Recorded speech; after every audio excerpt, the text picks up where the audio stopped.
चक्षुरुन्मीलितं येन तस्मै श्रीगुरुवे नमः। श्रीचैतन्यमनोभीष्टं स्थापितं येन भूतले स्वयं रूपं कदामह्यं ददाति स्वपदान्तिकम्। वन्देऽहं श्रीगुरुं श्रीयुतागतपालं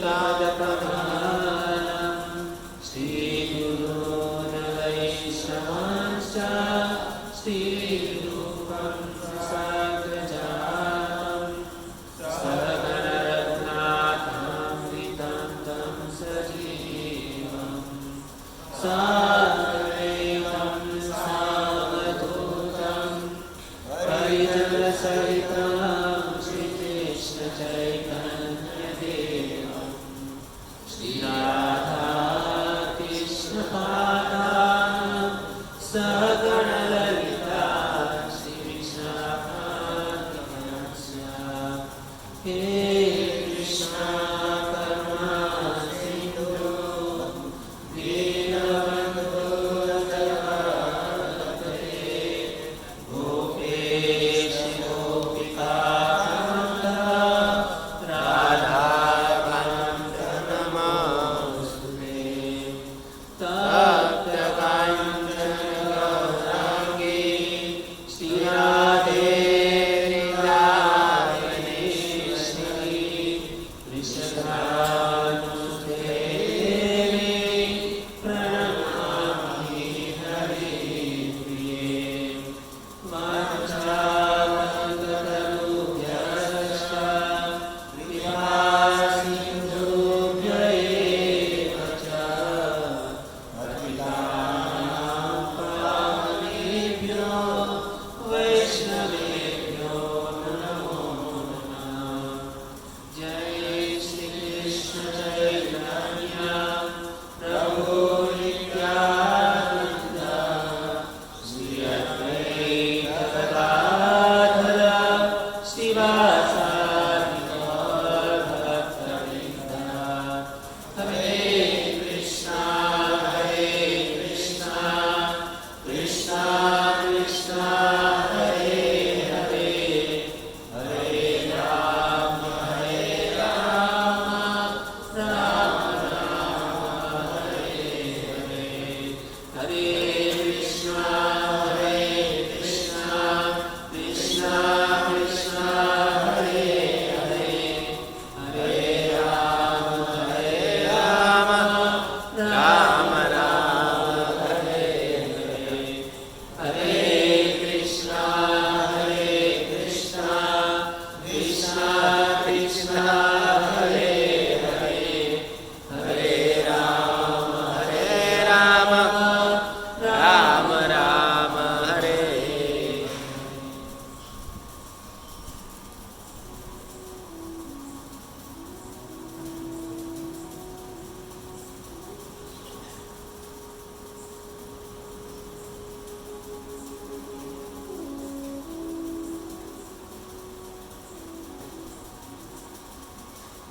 हरे कृष्ण।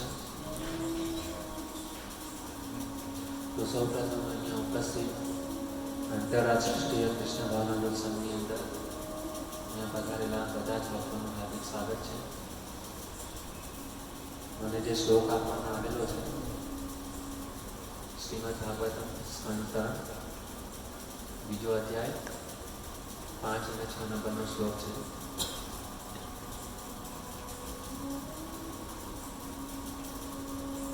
कुलभूमितल सर्वांगो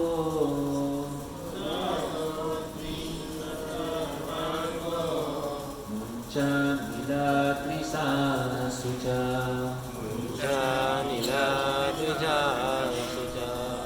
पूर्णाथो लक्षितस्तेन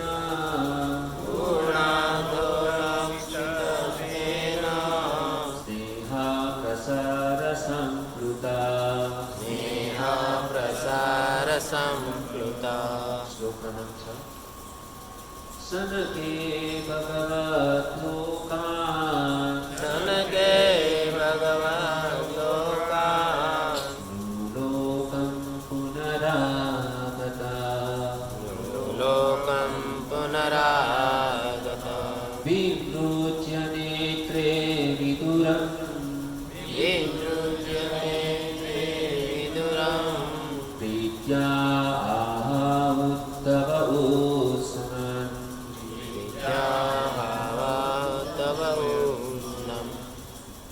શ્લોક ક્રમાંક 5 નો અનુવાદ આ પ્રમાણે છે. વિદુજીએ જોયું કે દિવ્ય પરમાનંદના બધા જ શારીરિક વિકારો ઉદ્ધવજીમાં દ્રષ્ટિગોચર થયા હતા અને તેઓ પોતાના નેત્રોમાં આવેલા વિયોગના આંસુ લૂછી નાખવાનો પ્રયત્ન કરી રહ્યા હતા. આ રીતે વિદુજી સમજી શક્યા કે ઉદ્ધવજીમાં ભગવાન પ્રત્યેનો પૂર્ણ પ્રેમ આત્મસાત થયેલો હતો. શ્લોક ક્રમાંક 6 નો અનુવાદ પ્રભુપાદ મહારાજ આ પ્રમાણે કહે છે. પરમ ભક્ત ઉદ્ધવજી થોડી જ વારમાં ભગવત ધામમાંથી મનુષ્ય લોકમાં આવી ગયા અને પોતાના આંસુ લૂછીને ભૂતકાળના સંભારણા તાજા કરી પ્રસન્ન મુદ્રાથી વિદુજીને કહેવા લાગ્યા. તાત્પર્ય બહુ મોટું છે, તો તાત્પર્ય આપણે નહીં લઈએ. તો આ જે ત્રીજા સ્કંદ જે છે, ત્રીજા સ્કંદની અંદર જે આ બીજો અધ્યાય છે એમનું શીર્ષક છે, નામ છે ભગવાન કૃષ્ણનું સ્મરણ. આ જે ત્રીજા સ્કંદની અંદર આ જે અધ્યાય છે બહુ જ મહત્વપૂર્ણ અધ્યાય છે. તમે કહેશો કે બહુ જ મહત્વપૂર્ણ અધ્યાય છે કારણ કે ખાસ કરીને આપણા જેવા બદ્ધ જીવો માટે આ જે શીર્ષક છે ભગવાન કૃષ્ણનું સ્મરણ. તો ભગવાન કૃષ્ણનું સ્મરણ આપણે કઈ રીતના કરી શકીએ? કારણ કે આપણું મેઇન ઉદ્દેશ્ય છે ભગવાનની પ્રાપ્તિ કરવી. તો ભગવાનની પ્રાપ્તિ કરવા માટે ઘણા બધા મતલબ નવધા ભક્તિ છે. શ્રવણમ, કીર્તનમ, વિષ્ણુ સ્મરણમ, પાદ સેવનમ. અને તો નવધા ભક્તિની અંદર પ્રથમ જે છે એ છે શ્રવણ. બરાબર? તો આપણે અહીંયા બધા શ્રવણ કરી રહ્યા છે. એક ભક્તિ તો થઈ રહી છે. કીર્તન જે હમણાં આપણે કર્યા. પછી શ્રવણ, કીર્તનમ, વિષ્ણુ, ભગવાનના નામે આપણે કીર્તન કર્યા. સ્મરણમ, આજે સ્મરણ ભક્તિ જે છે ને એ બહુ મહત્વની છે. તો અહીંયા પણ આપણે શું છે સ્મરણ કરવાનું છે. તો આ જે શીર્ષક છે એ શું છે? ભગવાન કૃષ્ણનું સ્મરણ. તો ભગવાન કૃષ્ણનું સ્મરણ આપણે કઈ રીતના કરી શકીએ? તો એના ઉપર આપણે આજે ચર્ચા વિચારણા કરશું અને આની અંદર જે શ્લોક જે છે એના ઉપર થોડીક આપણે ચર્ચા વિચારણા કરશું. 1 કલાકની અંદર 2 શ્લોક લેવા થોડું કઠિન કાર્ય છે, પણ છતાં પણ ભગવાનની કૃપાથી, ગુરુજનોના આશીર્વાદથી જે પણ કાંઈ સાંભળ્યું છે એ તમારી સામે દોહરાવવાનો પ્રયાસ કરીશ. તો સૌપ્રથમ અહીંયા જેટલા પણ ઉપસ્થિત છે તમે લોકો બધા સમય કાઢીને, અંગત સમય કાઢીને તમે લોકો અહીંયા આવ્યા છો. વાસ્તવિકમાં આ જીવનની સાર્થકતા છે કે આપણે આપણા જીવન જે છે એ જઈ રહ્યું છે અને ક્ષણે ક્ષણે પ્રતિ ક્ષણ આપણે શું થઈ રહ્યા છે? મૃત્યુની નજીક થઈ રહ્યા છે. તો આ જે સમય જે છે એ આપણા માટે બહુ જ મહત્વપૂર્ણ છે. આપણે જે સમયનો ઉપયોગ છે ઘણી બધી ક્રિયાઓમાં કરીએ છીએ, પણ મહત્વપૂર્ણ જે કાર્ય જે છે એ શું છે? શ્રીમદ ભાગવતનું શ્રવણ કરવું, કથા શ્રવણ કરવું એ બહુ જ અગત્યનું કાર્ય છે. બધા જ કાર્યની અંદર અગર સર્વશ્રેષ્ઠ કોઈ કાર્ય હોય તો એ કાર્ય છે શ્રીમદ ભાગવતનું શ્રવણ. તો આપણે ભાગવતનું શ્રવણ કરવા માટે અહીંયા ઉપસ્થિત થયા છીએ. તો અહીંયા જે શ્લોક જે છે પુલક ઉદીજ્ઞ, પુલક ઉદીજ્ઞ, જે પહેલો શબ્દ છે ને પુલક ઉદીજ્ઞ, એનો અર્થ છે દિવ્ય પરમાનંદને વ્યક્ત કરતા શારીરિક વિકારો. આ જે શ્લોક જે છે કોણ કહી રહ્યું છે? આની પહેલા જે પણ મતલબ વક્તા લોકો હશે એ લોકોએ તમને કીધું હશે કે આ જે ત્રીજા સ્કંદનો જે બીજો અધ્યાય જે છે, આ જે શ્લોક જે છે સુખદેવ ગોસ્વામી મહારાજ કહી રહ્યા છે પરીક્ષિત મહારાજને ગંગા નદીના તટ ઉપર. અને તો આમાં સૌથી પહેલા કહ્યું છે વિદુજી. પ્રસંગ આ રીતનો છે કે વિદુજી અને ઉદ્ધવજીનું શું થાય છે? મિલન થઈ રહ્યું છે. અને જે ઉદ્ધવજી જે છે એ ભગવાન કૃષ્ણના શું છે? પરમ પ્રિય સખા છે, મિત્ર છે. અને આ જે વિદુજી છે એ ઉદ્ધવજીને આના પહેલાના અધ્યાયમાં આપણે લોકોએ જોયું કે વિદુજીએ ઘણા બધા પ્રશ્ન જે છે ને ઉદ્ધવજીની સામે રાખેલા. તો આની પહેલાનો અધ્યાય ખાલી વિદુજી બોલે છે, પણ આ અધ્યાયમાં શું થશે કે વિદુજીએ જે પણ કાંઈ પ્રશ્ન પૂછેલા છે, બરાબર, તો એની સામે ઉદ્ધવજી શું કરશે? રજૂઆત કરશે. તો આ જે શ્લોક જે છે ને, વિદુજીએ જોયું કે દિવ્ય પરમાનંદના બધા જ શારીરિક વિકારો ઉદ્ધવજીમાં દ્રષ્ટિગોચર થયા હતા. ઉદ્ધવજી શું છે? ભગવાનના પરમ ભક્ત છે.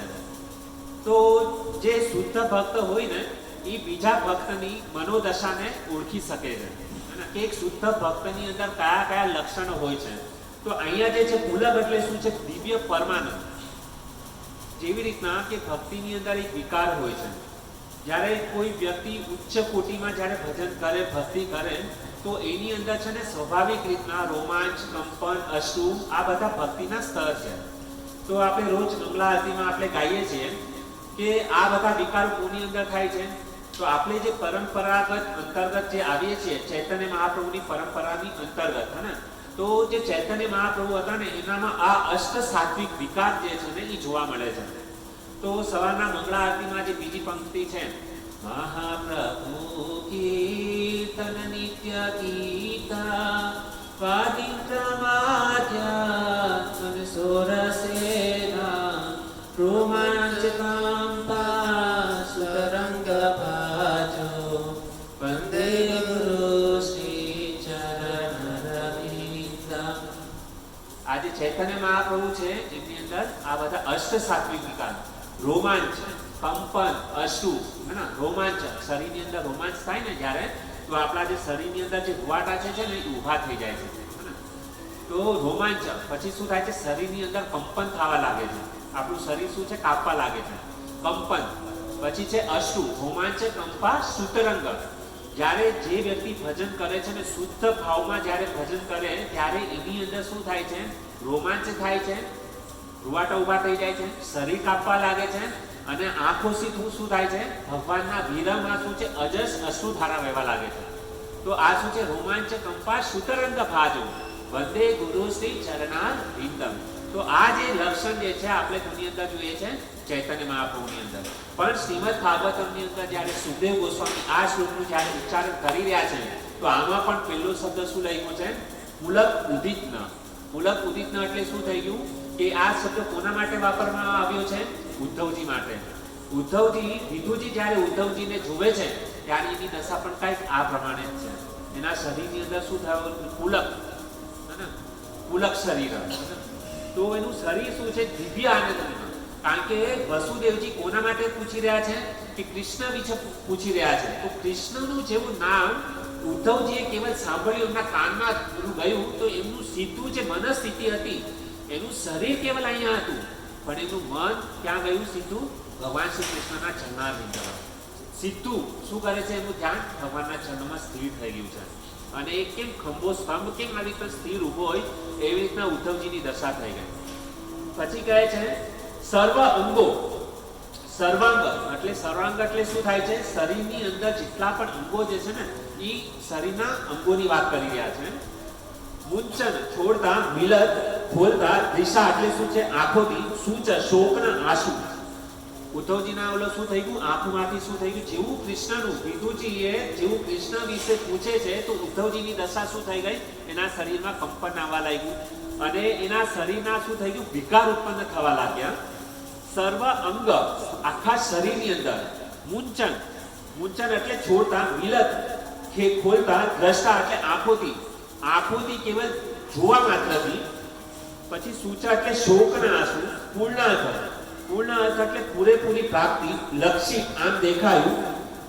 તેનાથી વિદુજીથી સ્નેહ પ્રહાર અત્યંત પ્રેમ સલુપ્ત પૂરેપૂરા આત્મસાત કરેલો. જે પૂર્ણ રૂપે ઉદ્ધવજી જે છે કૃષ્ણની અંદર શું થઈ ગયા છે? મગ્ન થઈ ગયા છે.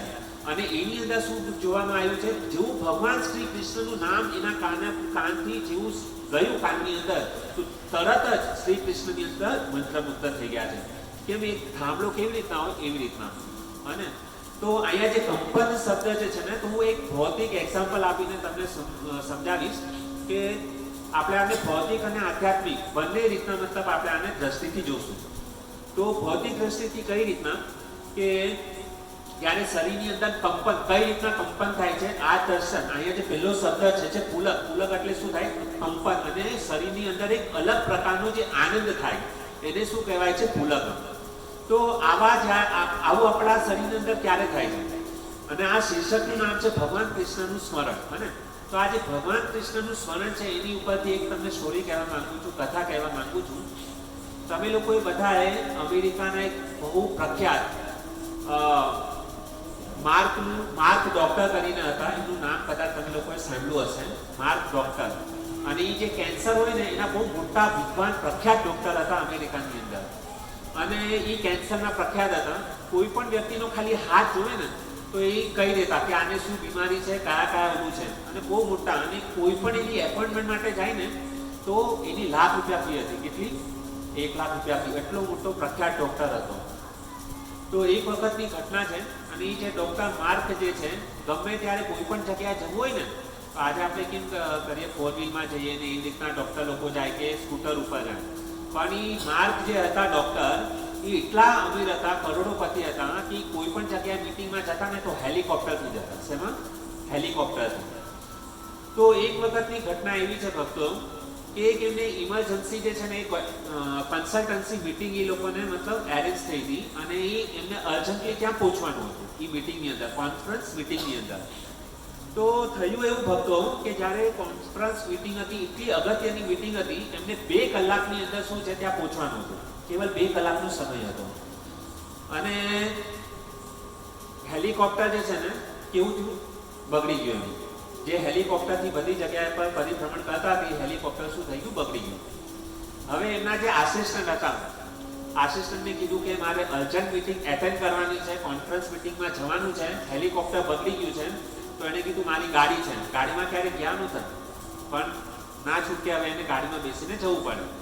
પણ ગાડીમાં અગર રોડ મારફતથી જાય તો એમને કમસે કમ 4 કલાક લાગે એમ હતા. તો હવે કરે શું, 4 કલાકમાં કે આપણું મિટિંગ ખતમ થઈ જાય. અગત્યની મિટિંગ હતી.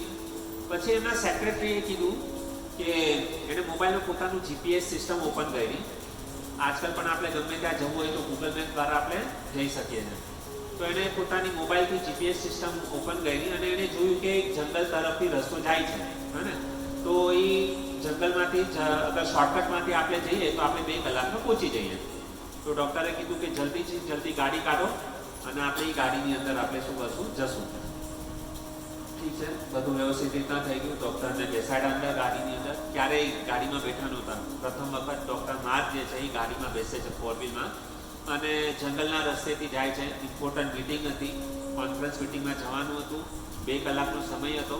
જંગલના રસ્તેથી ગયા અને થયું એવું ભક્તો કે એ પહોંચવાને 5 કે 10 મિનિટની જ વાર હતી. કાંઈ એમની જે મિટિંગ જે હતી ને 5 કે 10 મિનિટની વાર હતી પહોંચવા માટે. એમાં જે ત્યાંનું જે વાતાવરણ હતું ને એ ખરાબ થઈ ગયું. વરસાદ આવે ને ત્યારે કેમ બધું અંધારું ટાઈપ થઈ ગયું, વરસાદ આવવાનો સમય થઈ ગયો. તો એમાં જે એની જે જીપીએસ સિસ્ટમ જે હતી ને કામ કરતી બંધ થઈ ગઈ. નેટવર્ક એનું શું થઈ ગયું, કપાઈ ગયું. કારણ કે જંગલના રસ્તાથી જઈએ તો એમાં નેટવર્ક તૂટી ગયું, જીપીએસ સિસ્ટમ બંધ થઈ ગઈ. બસ એ લોકો 10-15 મિનિટમાં પહોંચવાના હતા પણ ઘટના આવી રીતના બની. હવે કરવું શું, એ લોકો ઘણી બધી મહેનત કરી, એકબીજાને પૂછું, પણ એ લોકો પોતે રસ્તે ચડી ગયા અને રસ્તામાં જંગલની અંદર ભૂલા પડી ગયા. 2 કલાકની જગ્યા પર 3 કલાક થયા, 4 કલાક થયા, રસ્તો મળે નહીં. હવે ઓલા ડૉક્ટર જે હતું એણે ઓલા ડ્રાઈવરને કીધું, એના જે પર્સનલ આસિસ્ટન્ટ હતા એણે કીધું સેક્રેટરીને કે હવે ભાઈ મારી મીટિંગ ત્યાં ખતમ થઈ ગઈ, મારે જે પહોંચવાનું હતું હવે હું ત્યાં પહોંચી નહીં શકું. હવે એક કામ કર, આ જ ગાડી પાછા જે રસ્તેથી આપણે આવ્યા હતા એ રસ્તેથી તું પાછી શું કર, રિટર્ન કરી. હવે ઓલો જે ડ્રાઈવર હતો જે રસ્તેથી આવ્યા હતા એ જ રસ્તેથી પાછા જાય છે. પણ ભગવાનનો સંજોગ એવો હતો, ભગવાનનો યોગ એવો હતો કે જે રસ્તેથી આવી એ જ રસ્તેથી પાછા જાય પણ રસ્તો શું થઈ ગયા, ભૂલી ગયા. રસ્તો એ લોકોને મળે નહીં. પાછું જે જગ્યા પર જવાનું હતું એ રસ્તો જ ભૂલી ગયા. પાછા એના ઘરે જવાનું હતું, ભૂલી ગયા. 4 કલાક, 5 કલાક, 6 કલાક, 8 કલાક ઘર મળે નહીં. હવે કરવું શું? સવારના નીકળ્યા, ભૂખ એવી લાગેલી અને આટલો કરોડપતિ માણસ જે મતલબ કે ને એક એપોઇન્ટમેન્ટના લાખ રૂપિયા લે અને આજે એની સ્થિતિ શું છે, ભૂખ એવી લાગી છે પણ રસ્તામાં કાંઈ મળતું નથી. અને એવી રીતના તડપતા હતા કે જે રીતના આપણી શેરીની અંદર કૂતરું હોય ને એ રોટલા માટે કેમ આખી શેરીમાં મતલબ ભૂલકું કૂતરું આખી શેરીમાં કેમ ભટકે, એવી રીતના આ દશા આ લોકોની થઈ. આજે ડૉક્ટર માર્ક અને એના જે આસિસ્ટન્ટ હતા, જીવનમાં પ્રથમ વખત આવી ઘટના થઈ કે એને મતલબ શું ભૂખ લાગી હતી, ખાવા માટે રોટલો મળ્યો નથી. કોને કે જે રોજના લાખો રૂપિયા કમાય છે, એક એપોઇન્ટમેન્ટનો જે વ્યક્તિ લાખો રૂપિયા લે છે એ વ્યક્તિને શું છે, એક સૂકો રોટલો મળતો નથી.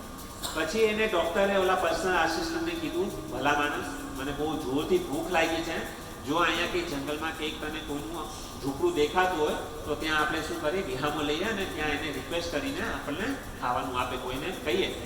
તો એનો જે પર્સનલ આસિસ્ટન્ટ હતો એ ગયો જંગલની અંદર ગોતવા માટે ભાઈ અહીંયા કોઈ સારો માણસનું ઘર મળી જાય તો જેથી કરીને આપણને શું છે, પેટમાં જે અગ્નિ જે ઉત્પન્ન થઈ છે એને શાંત કરી શકે. તો જંગલમાં જાય છે તો ત્યાં એક નેહડું હતું, ત્યાં એક ઝૂંપડપટ્ટી હતી, ત્યાં એક સારા માણસનું ઘર હતું અને કઠિયારાનું ઘર હતું જે લાકડા પર કાપે ને. તો એને જઈને વાત કરી કે ભાઈ અમે આવી રીતે જંગલમાં ભૂલા પડ્યા છે. એને પોતાની ઓળખાણ ના આપી કે અમે લોકો ડૉક્ટર છે ને આમ છે તેમ છે. એણે સરળ ભાષામાં કીધું અમને લોકોને ભૂખ લાગી છે, અમે રસ્તો ભટકી ગયા છે, કૃપા કરીને અમને થોડુંક ભોજન આપો કરીને. હવે એ કઠિયારો જે હતો બહુ સારો માણસ હતો. એણે કીધું આવી જાઓ. અને એની કઠિયારા એની પત્નીને કીધું કે આ લોકો માટે તું શું કર, ભોજન બનાવ. અને એ લોકો આવે છે એના કઠિયારાના ઘરે. જે માણસ ક્યારે જમીન પર બેઠો નથી એ માણસ આજે આટલો મોટો ડૉક્ટર શું છે, એક ઝૂંપડપટ્ટીમાં જાય છે અને નીચે શું કરે છે, ભોજન લેવા માટે બેસે છે. અને એની જે કઠિયારાની જે પત્ની હતી એને તો ગરમ ગરમ રોટલા અને આ કહે ને આપણે ઓળો હતું અને એ બનાવ્યું. અને આને તો એવી લાગી હતી ભૂખ, અને આને તો આવું બધું ક્યારેય ખાધું નહોતું. પણ જ્યારે ભૂખ લાગે ને ત્યારે સૂકો રોટલો કેવો લાગે, મીઠો લાગે. તો આવી દશા ડૉક્ટર માર્કની થઈ.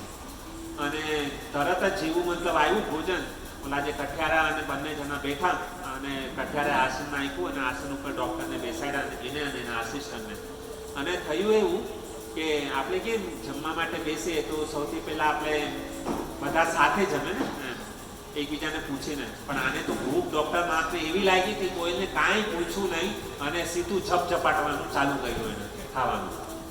અને ઓલો જે કઠિયારો હતો એ શું કરે છે, જે સાધુ માણસ હોય ને, ભગત માણસ હોય ને, જ્યારે થાળી જ્યારે આપણી સામે આવે ને તો ભગત માણસ શું કરે, સૌથી પહેલાં ભગવાનને પ્રાર્થના કરે અને ભગવાનનો આભાર વ્યક્ત કરે કે ભાઈ તમે અમને ભોજન આપ્યું આમ. તો એવી રીતે ઓલાએ મતલબ શું કર્યું, ભગવાનને યાદ કર્યા, ભગવાનને પ્રાર્થના કરી. અને આ જે ડૉક્ટર હતો ને એને તો મતલબ શું ભૂખ લાગી હતી, એને તો એવું કાંઈ મતલબ સીધું ઝાપટવાનું ચાલુ કર્યું હતું. અને એ જે ડૉક્ટર જે છે એ ઓલા કઠિયારાને જોવે છે કે આ ભગવાનને પ્રાર્થના કરે છે. અને એ જે વૈજ્ઞાનિક લોકો હોય ને આવું બધું નિરીક્ષણ પહેલાં કરે. અને એ ડૉક્ટરે ઓલાને જોયું કઠિયારાને કે આ પ્રાર્થના કરે છે. તો એ ડૉક્ટરે ઓલામાં ડૉક્ટર જે માર્ક હતા એ ઓલા કઠિયારાને પૂછે છે તમને કાંઈ પ્રોબ્લેમ છે, તમને કાંઈ વાંધો છે? તો ઓલો કંઈ ના. એ કે તમે ભગવાનને યાદ કરો છો કરીને. એ કે એવું જરૂરી નથી કે મતલબ દુઃખ આવે તો જ ભગવાનને યાદ કરવાના હોય. ભગવાનને આપણને આટલું બધું આપ્યું છે તો ભગવાનને આપણે મતલબ યાદ કરવા જોઈએ. ભગવાને જ આપણને ભોજન આપ્યું છે ને. તો ઓલો જે ડૉક્ટર હતો ને એને કીધું ઠીક છે કરો તમે. તો એને એકદમ એ જે કઠિયારો હતો ને એ એટલો મતલબ શ્રદ્ધાળુ હતો અને એકદમ મતલબ કહીએ ને ભગવાનને દિલથી યાદ કરતો હતો. પાછું ઓલા ડૉક્ટરને ડાઉટ ગયો કે તમને કાંઈ વાંધો હોય તો મને કહેજો. હા, તમને કાંઈ પણ પ્રોબ્લેમ હોય, મુસીબત હોય તો તમે મને કહેજો, તમે ગભરાતા નહીં કરીને. પછી ઓલા જે કઠિયારો હતો ને એનાથી રહેવાનું નહીં. એને કીધું જો ભાઈ અમે લોકો ગરીબ છીએ અને હું અને એને પોતાની મતલબ જમતા જમતા બંને વાતચીત ચાલુ કરી. અને ડૉક્ટરે પૂછ્યું તમે શું કરો છો, શું નહીં, શું ધંધો છે, શું બિઝનેસ છે? તો ઓલો કઠિયારો કહે અમે મહેનત કરીએ છીએ, હું લાકડા કાપું છું ને મારું ગુજરાન ચલાવું છું, રોજનું રોજ ખાઉં છું, રોજનું રોજ કમાઉં છું અને એમાં જ મારી આજીવિકા ચાલુ છે. અને પછી વાતમાંથી વાત નીકળી અને એણે કીધું કે ભાઈ અને કારણ કે એની જે શકલ હતી ને એના પરથી લાગી રહ્યું હતું, ડૉક્ટરને ખબર પડી ગઈ એની ફેસ જોઈને કે આ વ્યક્તિ બહુ જ દુઃખી છે. અને કારણ કે ડૉક્ટરે તો મતલબ શું છે રાજાશાહી જોઈ હતી અને નકા પૈસા જ જોયા હતા અને એની સામે તો બધા મોટા મોટા લોકો આવતા હતા. પણ આવો પ્રથમ વખત આવો કોઈ વ્યક્તિને જોયો કે જે મતલબ ઉદાસ છે, ગરીબ છે. અને એને કીધું તમે પિતાશ્રી કહો ભાઈ તમને શું પ્રોબ્લેમ છે કરીને, મારાથી બનતી હું મદદ કરીશ તમને. પછી કઠિયારાએ ડૉક્ટરને રજૂઆત કરી કે જો અમે લોકો છીએ ગરીબ અને હું રોજ ભગવાનને પ્રાર્થના કરું છું. શું પ્રાર્થના કરું છું? મારો એક છે ને નાનો દીકરો છે અને એ દીકરો છે ને બીમારીથી ગ્રસ્ત છે, ઘણા વર્ષોથી બીમાર છે. અને પેલા ડૉક્ટરે પૂછ્યું બીમાર છે તો તમે અહીંયા ડૉક્ટરને કેમ નથી બતાવ્યું? તો એણે કીધું અહીંયા ગામમાં જેટલા પણ ડૉક્ટર હતા ને નાના મોટા ડૉક્ટર બધાને મેં બતાવી જોયું. અને ડૉક્ટરે કે ડૉક્ટર લોકોનું કહેવું એમ છે કે આ જે મારો નાનો છોકરો છે ને એને કેન્સરની બીમારી છે. શું છે? કેન્સરની બીમારી. અને ગામડામાં કેન્સરની બીમારીનો કોઈ ઈલાજ નથી.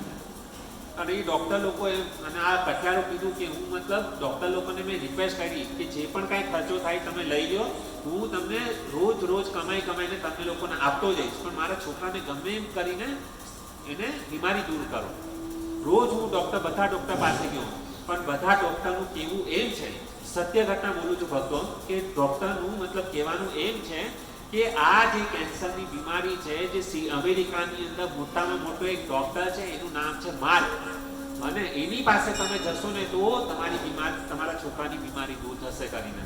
અને હું રહ્યો ગરીબ, મારી પાસે તો એવા કાંઈ પૈસા નથી કે હું મતલબ અહીંયાથી મારે ડૉક્ટર પાસે જવા માટે પૈસા નથી, તો બીમારીની તો વાત દૂર જ રહી. તો એટલા માટે હું રોજ ભગવાનને પ્રાર્થના કરું છું કે મારા છોકરાની તબિયત સારી થઈ જાય કરીને એમ. અને ભગવાનને કહું છું તારે આને તમે જ દીધેલો છે, આ જે દીકરો આપ્યો છે એ તમારી કૃપાથી મળેલો છે, તમારી ઈચ્છા હોય તો એને જીવાડજો, અને તમારી ઈચ્છા ન હોય તો તમે તમારી પાસે લઈ લેજો કરીને રોજ ભગવાનને હું આ પ્રાર્થના કરું છું કરીને. અને જ્યારે આ વાત એ જે ડૉક્ટર માર્ક જ્યારે સાંભળે છે, એના ખાતા ખાતા એનો જે કોળિયો જે હતો ને એ ત્યાં ને ત્યાં ખાડીમાં પડી ગયો. અને એ જે ડૉક્ટર માર્ક હતા, એ ડૉક્ટર માર્કે એ ઓલા કઠિયારાને કીધું, અને એને કીધું કે ક્યાં છે તારો દીકરો, બતાવો મને. અને તો એ કઠિયારો જે હતો એ અંદરની રૂમ જે એની નાની એની કોહડી હતી ને એની અંદર લઈ જાય છે, અને એ કોહડીમાં અંદર એનો નાનો જે છોકરો હતો ને બીમારીથી મતલબ સૂતો હતો, અને ડૉક્ટર માર્કે સીધું એની હડ્ડી પકડી, અને આ તો ડૉક્ટર હતા, એને તરત બધી વસ્તુની ખબર પડી ગઈ. અને એને કઠિયારાને કીધું કે તારા આ છોકરાને નાખ મારી ગાડીમાં, અહીંયા છે. એના પર્સનલ આસિસ્ટન્ટને બોલાવ્યો કે આ જે છોકરો જે છે એને મારી ગાડીમાં નાખ. અને એ ડૉક્ટર જે હતા ને એ કઠિયારાને કીધું, અને ભગવાનની કેવી વ્યવસ્થા જોવો ભક્તો.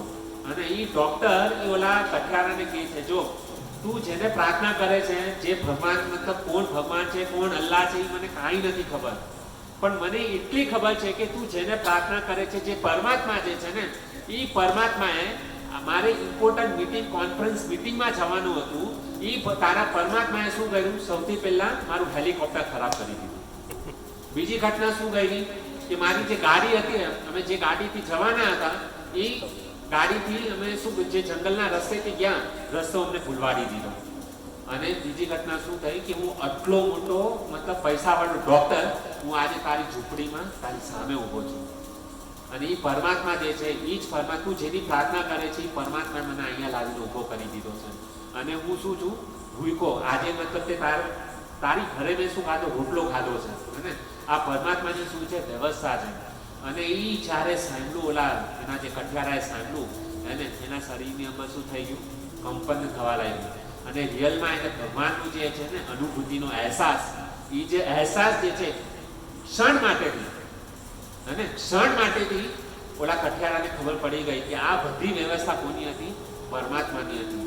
અગર આપણે સાચા હૃદયથી પરમાત્માને યાદ કરીએ ને, એવું જરૂરી નથી કે ભગવાન ખુદ જ મતલબ આપણી સામે આવે તો જ ભગવાન સાચા, એવું જરૂરી નથી. ભક્તો જ્યારે આપણા ઉપર મુસીબત આવે છે ને ભક્તો, તો એ પરમાત્મા અને કોઈને શું કરે છે, એના હૃદયમાં પ્રેરણા આપે છે કે ભાઈ આને જરૂર છે, તું આ વ્યક્તિ પાસે જા. અને તો ભગવાન આટલો મોટો જે માર્ક જે ડૉક્ટર હતો એ શું કહ્યો, ઝુંપડપટ્ટીમાં એને જવું પડ્યું. કેવી રીતે, ઓલા કઠિયારાની પ્રાર્થનાથી. તો પરમાત્મા બધાની અંદર શું છે, વિરાજમાન છે. અને એટલા માટે આપણે કોઈ પણ જીવ પ્રત્યે જે છે ને ક્યારે પણ ઈર્ષા ન કરવી જોઈએ, કપટ ન કરવું જોઈએ. આજે આપણે કોઈની પણ સાથે તરત ઝઘડો કરી બેસીએ છીએ, પણ કોણ વ્યક્તિ ક્યારે આપણા જીવનમાં આપણને મદદગાર થશે એનો કોઈ ભરોસો નથી. એટલે પરમાત્માનો પાર માનવો જોઈએ. અને તો આ જે કંપન શરીરની જે પુલક આ જે શબ્દ જે છે ને, હાલાકી ભૌતિક મેં તમને એક સ્ટોરી કીધી, પણ આ સત્ય ઘટના છે. ત્યારે જે કઠિયારો હતો એ અને ડૉક્ટર બંનેના રૂવાટા શું થઈ ગયા, ઊભા થઈ ગયા. કેમ, આ પરમાત્માનું આ જે લીલા જે આ જે દ્રશ્ય જોઈને બંને લોકોના શું થઈ, આ કંપન, આને શું કહેવાય, કંપન. તો આપણે જ્યારે ભજન કરીએ છીએ, ભક્તિ કરીએ છીએ, ભગવાન પાસે જ્યારે ભલે થોડું જેવું ભજન કરીએ છીએ, પણ ભજન એવું કરો ભક્તો કે પરમાત્માને મતલબ શું છે, આપણી સામે આવવું મતલબ મજબૂત કરવા પડે. તો એવી રીતે આપણે શું કરવાનું છે, ભગવાનને દિલથી પ્રાર્થના કરવાની છે. તો આ જે શ્લોક જે છે ને, તો આ જે શ્લોક છે, વિદુજી જે છે, આ જે ભાવ જે છે એ કોની અંદર જોઈ રહ્યા છે, ઉદ્ધવજીની અંદર. અને જેવું કૃષ્ણ વિશે સાંભળ્યું, ઉદ્ધવના શરીરમાં શું થઈ ગયું, રોમાંચ કંપા સુતરંગ ભાજ. કૃષ્ણ વિશે સાંભળતા, અને અહીંયા પણ પરમાત્મા જ્યારે આ વૈજ્ઞાનિકે પ્રથમ વખત ઓલા કઠિયારાના મુખથી પરમાત્માનું નામ સાંભળ્યું, તો એ ડૉક્ટરના રૂવાટા ઉભા થઈ ગયા. અને તો આ છે કંપનની વાત. અને કહે છે કે આંસુ લૂછી નાખવાનો પ્રયત્ન કરી રહ્યા હતા અને એ જ્યારે મતલબ ઈસુ પ્રયાસ કરતા હતા પોતાના આંસુને લૂછવા માટે. કોણ? ઉદ્ધવજી. પણ એના આંખમાંથી આંસુની જે અજસ ધારા જે હતી ને બંધ નહોતી થતી, કારણ કે કૃષ્ણ વિશે કીધું એટલે કૃષ્ણની જેટલી પણ બાલ લીલા જે હતી ને એ બધી લીલા છે ને ઉદ્ધવજીના હૃદયની અંદર શું થઈ ગઈ? તાજી થઈ ગઈ. એનું શરીર હાલાકી અહીંયા હતું પણ એનો જે આત્મા જે હતો ને એ ક્યાં હતો? બ્રજ વૃંદાવન ધામની અંદર. કૃષ્ણએ જે બધી લીલા કરી એ કૃષ્ણ આજે શું છે? અમારી સામે ઉપસ્થિત નથી. એ જે ભગવાન જે છે એ ક્યાં છે? ગયા ગયા છે. ઉદ્ધવને ખબર હતી પણ ઉદ્ધવજી વિદુજી પૂછે છે કૃષ્ણ શું કરી રહ્યા છે, કેમ છે બધું, પણ ઉદ્ધવજી ડાયરેક્ટ એના આન્સર નથી આપતા કે ભગવાન ગયા ગયા, પણ એ શું કરે છે? ભગવાનનું સ્મરણ કરે છે. પ્રશ્ન કંઈક પૂછ્યો છે અને એ લીલા કંઈક અલગ સ્મરણ કરી રહ્યા છે ઉદ્ધવજી. અને તો આ જે શ્લોક જે છે એનો ભાવાર્થ આ રીતના હતો. હવે પછીનો જે 6થો નંબરનો શ્લોક જે છે, શ્લોક એવી રીતના છે, સનકે. સનકે એટલે શું થાય? ધીરે ધીરે. ભગવત. ભગવત એટલે શું થાય? ભગવાન. તમારી સામે શ્લોક હોય તો શ્લોકમાં સામે જોજો. સનકે એટલે ધીરે ધીરે, ભગવત એટલે ભગવાન, લોકાલ લોકમાંથી, નૃલોક મનુષ્ય લોકમાં, પુનરાગત ફરી આવેલા, વિમૃજ્ય રૂચિને, નેત્રે એટલે આંખોમાંથી, વિદુરમ વિદુજી પ્રત્યે, પ્રીત્યા એટલે પ્રેમથી, આહ એટલે કહ્યું, ઉદ્ધવ પરમ ભક્ત ઉદ્ધવજી, ઉત્સ્યમન તે બધા સ્મરણો. તો કહે છે કે આ જે આની 5 નંબરનો જે શ્લોક હતો ને એમાં ઉદ્ધવજીનું ધ્યાન ક્યાં હતું? ભગવાનના ચરણોમાં. ઉદ્ધવજી ક્યાં હતા? ગોલોક વૃંદાવન ધામમાં. એનું મન ક્યાં પહોંચી ગયું? શરીર અહીંયા હતું પણ એનું મન ક્યાં હતું? ગોલોક વૃંદાવન ધામ ભગવાનના સ્મરણમાં. એનું ચિત્ત જે છે ને ત્યાં છૂટી ગયું. હવે આ જે 6થા નંબરનો શ્લોક છે, સનકે ધીરે ધીરે શું થયું? એમનું જે મન જે છે ને અમુક સમય પછી એનું મન જે છે પાછું આ ધરાતલ, આ જે પૃથ્વીલોક છે એના પર પાછું આવ્યું. પછી કહે છે પુનરાગત. પુનરાગત એટલે પાછું આવવું. વિમૃજ્ય નેત્રે. નેત્રમાંથી જે આંસુની જે ધારા વહેતી હતી એને શું કર્યું? ઉદ્ધવજીએ એને લૂછવાનું ચાલુ કર્યું. હવે જે એની આંખમાંથી જે અશ્રુ ધારા વહેતી હતી એ બંધ થઈ ગઈ. અને પાછી એની જે બાહ્ય જે અવસ્થા હતી એ પાછી આવી ગઈ. એની જે બાહ્ય અવસ્થા જે હતી પાછા ઓરિજિનલ સ્વરૂપમાં કોણ આવી ગયું? ઉદ્ધવજી પાછા આવી ગયા. હવે કહે છે કે વિદુરમ પ્રીત્ય ઉદ્ધવ ઉત્સય. આ કોની સાથે બનેલું? ભક્ત ઉદ્ધવજી. એ ઓરિજિનલ દશામાં આવી ગયા. ભૌતિક જગતની અંદર હવે શું થાય છે? પાછા આવી જાય છે ભક્તો. સનક ધીરે ધીરે ભગવાનનું સ્મરણમાં જે લાગેલા હતા. કોણ લાગેલું હતું? ભગવત સ્મરણમાં ઉદ્ધવજી લાગેલા હતા. અને તો જેવી રીતના મેં અહીંયા ચૈતન્ય મહાપ્રભુ અને એ બધાની વાત કરી, તો ભગવાનના ભક્તો જે હોય છે ને હંમેશા એમનું મન ક્યાં હોય છે? ભગવાનના સ્મરણમાં. અને ભગવાનનું સ્મરણ આપણે કઈ રીતના કરી શકીએ? તો ભગવદ્ ગીતાની અંદર 8મા અધ્યાયમાં 8 નંબરનો જે શ્લોક છે ને એની અંદર ભગવાન બહુ સુંદર કહે છે કે ભગવાનનું અગર હંમેશા આપણે સ્મરણ કેમ કરવું જોઈએ? તો કહે છે યમ યમ વાપી સ્મરણ ભાવ ત્યજ્યંતે કલેવરમ તમ તમ વૈતિ કૌંતેય સદા તદ ભાવ ભાવિતમ. શું કહે છે? આજે 8મા અધ્યાયમાં 8 નંબરનો જે શ્લોક છે, યમ યમ વાપી સ્મરણ ભાવ. યમ યમ વાપી સ્મરણ ભાવ ત્યજ્યતે. જ્યારે વ્યક્તિ મૃત્યુશૈયા પર હોય છે, જે વ્યક્તિ મરતી સમયે ભગવાન શ્રી કૃષ્ણનું સ્મરણ કરે છે એ વ્યક્તિ શું થાય છે? ભગવાનના ધામમાં જાય છે. શું કીધું? યમ યમ વાપી સ્મરણ. જે વ્યક્તિ મૃત્યુ વખતે, મરતી વખતે ભગવાનના ચરણ કમળનું સ્મરણ કરે છે એ નિશ્ચિત રૂપે શું થશે? ભગવાનના ધામમાં જશે. હવે ભગવાનનું સ્મરણ કઈ રીતના થશે? પ્રશ્ન થાય. અહીંયા કહી તો દીધું ભગવાને કે યમ યમ વાપી સ્મરણ ભાવ. મરતી વખતે જે મારું સ્મરણ કરશે ભગવાનના ધામમાં જશે. પણ આપણને સ્મરણ થાય છે ભગવાન? જ્યારે આપણે અત્યારે ભગવાનનું સ્મરણ નથી થતું, આપણે અહીંયા કથામાં બેઠા છીએ, સાક્ષાત ભાગવતમ અને ભગવાન શ્રી કૃષ્ણની કથા ચાલી રહી છે, આપણું મન અહીંયા જોમતું નથી. મન અત્યારે ક્યાં ભાગી રહ્યું છે? ઘરકામમાં. ભાઈ મારે આટલા વાગે ઘરે સુવાનું છે, છોકરાઓને સવારના જલ્દી ઉઠાડવાના છે, રસોઈ બનાવવાની છે. મન ભાગી રહ્યું છે ને. મન કેવું છે? ચંચળ છે. થોડીક વખત અહીંયા રહેશે, પાછું મન છે ને અહીંયા બેસવા નહીં દે. મન ક્યાં ભાગશે? ભૌતિક વિષયોમાં. હે ને? આપણે જ્યારે માળા કરીએ, એક માળા તો જ્ઞાન થાય ભગવાનનું સ્મરણ કરતા કરતા, અને જેવું બીજી માળા ચાલુ કરીએ ને મન અલગ અલગ વિચારોમાં જ ભાગતું રહે છે. 16 માળામાં આપણે 16 માળા એવી રીતના કરીએ, 16 માળા કરીએ ને તો 16 માળાની અંદર 1.5-2 કલાકમાં આખા દિવસનું જે પણ કાર્યક્રમ હોય છે ને એ 2 કલાકમાં જ આપણે પતાવી નાખીએ. ખાલી મુખ ઉપર ભગવાનનું નામ હોય છે, હરે કૃષ્ણ કૃષ્ણ કૃષ્ણ હરે હરે, હરે રામ રામ રામ હરે હરે. કેમ એવું થાય છે ભક્તો? કારણ કે આપણે જે મહામંત્ર જપીએ છીએ ને એની અંદર ગંભીરતા નથી. શું નથી? ગંભીરતા, દ્રઢતા નથી, વિશ્વાસ નથી. એને કારણે આપણે શું કરીએ છીએ? 2 કલાકની, કારણ કે આપણે બહુ લાઇટલી લઈ લીધું છે ભગવાનના નામને. અને આપણે જ્યારે માળા કરીએ છીએ ત્યારે આખા દિવસનું આપણે શું ટાઈમ ટેબલ સેટ કરવાનું છે 2 કલાકમાં આપણે સેટ કરી નાખીએ છીએ. માળામાં મન ચોટતું નથી કારણ કે વિશ્વાસ નથી અને દ્રઢ શ્રદ્ધા નથી. એને કારણે આ વસ્તુ થાય છે. પણ જ્યારે દ્રઢ શ્રદ્ધા અને વિશ્વાસ જ્યારે થશે ને તો ઓટોમેટિક શું થશે? ભગવાનના નામમાં મન લાગશે. હવે અહીંયા ભગવાને કહી દીધું, મળતી વખતે જે મારું સ્મરણ કરશે ભગવાનના ધામમાં જશે. પણ સ્મરણ કઈ રીતે કરવું? તો ભગવદ્ ગીતામાં 8મા અધ્યાયમાં 6 નંબરનો શ્લોક, એમાં શું કહે છે? અભ્યાસ યોગ યુક્તેન. શું કીધું? સર્વપ્રથમ અભ્યાસ યોગ યુક્તેન. કેવી રીતે સ્મરણ થશે ભગવાનનું? અભ્યાસ કરવો પડશે. કેવી રીતે અભ્યાસ કરવો પડશે?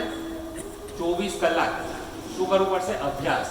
જ્યાં સુધી આપણે કોઈ પણ વસ્તુનો અભ્યાસ નહીં કરીને ભક્તો, ત્યાં સુધી આપણને એ આદત આપણને લાગશે નહીં. કોઈ પણ કાર્ય કરવા માટે આપણે એમાં શું કરવું પડશે? પાગલ બનવું પડશે. જ્યાં સુધી એ વસ્તુની અંદર અગર આપણે પાગલ નહીં બનીએ ત્યાં સુધી આપણને એની અંદર રુચિ ઉત્પન્ન નહીં થાય. હવે આપણે કોઈ નવું બિઝનેસ કરવો છે, ફોર એક્ઝામ્પલ હું વિચારી લઉં કે મારે સુરતની અંદર આ લૂમ્સના મશીન નાખવા છે, ફોર એક્ઝામ્પલ, હે ને? તો હું ડાયરેક્ટ પૈસા નાખીને એમનું થઈ જશે? લૂમ્સના મશીન નખાઈ જશે? નહીં. તો એના માટે શું કરવું પડશે? સૌથી પહેલા તમારે મહેનત કરવી પડશે કે લૂમ્સના મશીન સુરત જે જગ્યા જે છે એ જગ્યા બરાબર છે કે નહીં, હે ને? આપણે જે જગ્યા પર ધંધો કરીએ છીએ એ એને લાયક છે કે નહીં, હે ને? એ જોવું પડશે. પછી એ આખું માર્કેટ જોવું પડશે કે કઈ જગ્યા પર હું આ લૂમ્સના મશીન મેં નાખી તો દીધા પણ એને સેલ કરવા માટે ક્યાં જઈશ? એવું મારી પાસે એટલા મોટા કસ્ટમર છે જે વ્યક્તિ મારી પાસેથી માલ લઈ લે અને એમાંથી હું કાંઈક મુનાફો કમાઈ શકું. માર્કેટમાં શું રેટ ચાલુ છે? માર્કેટમાં ચાલતું હોય 50 રૂપિયા મીટર અને હું ભાવ રાખું 100 રૂપિયા મીટર. એ ચાલવાનું છે? નહીં ચાલે. તો માર્કેટમાં શું કોમ્પિટિશન છે એ પ્રમાણે આપણે શું કરવું પડશે? આખું બધું રિસર્ચ કરવું પડે છે, મહેનત કરવી પડે છે. અને પૈસા એકદમ નથી મળી જતા. તો એ પૈસા કમાવા માટે જે મહેનત કરવી પડે છે એ ભક્તો આ અખિલ બ્રહ્માંડના નાયક છે. અને જેનાથી સૃષ્ટિનું સર્જન થાય છે, જે સૃષ્ટિનું પાલન કરે છે, જે સૃષ્ટિનો વિનાશ કરે છે, એ અખિલ બ્રહ્માંડના નાયકને પ્રાપ્ત કરવા માટે શું આપણને મહેનત નહીં કરવી પડે? મહેનત કરવી પડશે ને. તો જ્યાં સુધી ભગવાનને પ્રાપ્ત કરવા માટે ઈચ્છા, સૌથી પહેલા શું છે? અથાતો બ્રહ્મ જિજ્ઞાસા. બ્રહ્મને પ્રાપ્ત કરવાની ઈચ્છા જ્યાં સુધી નહીં કરીએ ત્યાં સુધી ભગવાન આપણને મળવાના નથી. જે રીતે બિઝનેસ કરવા માટે તમે લોકોએ શું કર્યું? ઈચ્છા કરી. આપણે બધા ઈચ્છા કરી ને, અને આપણે શું કરીએ છીએ? એની પાછળ 24 કલાક આપી દઈએ છીએ કે કેમ હું પૈસો કમાવવાના છે. કેટલા ઇન્ટરેસ્ટથી આપણે કામ કરીએ છીએ. તો એટલો જ જે આપણે પૈસા કમાવા માટે જે રસ ધરાવીએ છીએ એ જ રસ ભગવાનને પ્રાપ્ત કરવા માટે થોડો વધારે નહીં. આપણે પૈસા કમાવા માટે 100% આપણે સમય આપીએ છીએ પણ આપણે 100% સમય આપવાની જરૂર નથી. કેવલ 10% પણ સમય આપણે અગર ભગવાનને પ્રાપ્ત કરવા માટે આપશું તો ભગવાન નિશ્ચિત રૂપે આપણી સામે આવશે. જે રીતે ઓલા કઠિયારાની સામે ડોક્ટર માર્ક અને ભગવાન એના હૃદયમાં પ્રેરણા થઈને એની સામે ઉભા રહ્યા એવી રીતના આપણી સામે પણ આવશે. પણ એના માટે શું કરવું પડશે? પ્રયત્ન. પ્રયત્ન એટલે કેવી રીતના? અભ્યાસ. અભ્યાસ કરવો પડશે. જ્યાં સુધી અભ્યાસ નહીં કરીએ ત્યાં સુધી આપણને ભગવાન નથી મળવાનું. સમજો? આ વસ્તુ ક્લિયર ખબર પડી ગઈ? 8મા નંબરનો શ્લોક કે મળતી વખતે ભગવાનનું સ્મરણ કરવાનું છે પણ ડાયરેક્ટ ભગવાનનું સ્મરણ નહીં થાય કારણ કે આપણને અભ્યાસ જ નથી. આજે અમુક લોકો કહે, પ્રભુપાદ મારા સામે એક વ્યક્તિ આવ્યો, યંગ છોકરો, જુવાનીઓ હતો, 20-21 વર્ષનો હતો અને એ પ્રભુપાદ મહારાજ સામે આર્ગ્યુમેન્ટ કરી. એને શું આર્ગ્યુમેન્ટ કરે છે? કે તમે આ મતલબ માળા કરો છો, હરે કૃષ્ણ કરો છો, એ ક્યારે કરવું જોઈએ? જ્યારે વ્યક્તિ બુઢો થઈ જાય ને ત્યારે આ વસ્તુ કરવી જોઈએ. અત્યારે તો મતલબ અમારું કામ શું છે? અમે લોકો જુવાન છીએ, દેશ માટે કંઈક કરવું જોઈએ, પૈસા કમાવા જોઈએ, ઇન્દ્રિય ભોગ કરવો જોઈએ, હે ને? પછી બુઢા થઈ જશું ત્યારે ઇન્દ્રિય ભોગ નહીં થાય. તો એને કીધું કે આ બધું બુઢાપાનું કામ છે. પ્રભુપાદ મહારાજ એ સમયે 60-70 વર્ષના હતા. પ્રભુપાદ મહારાજે 21 વર્ષના છોકરાને કીધું.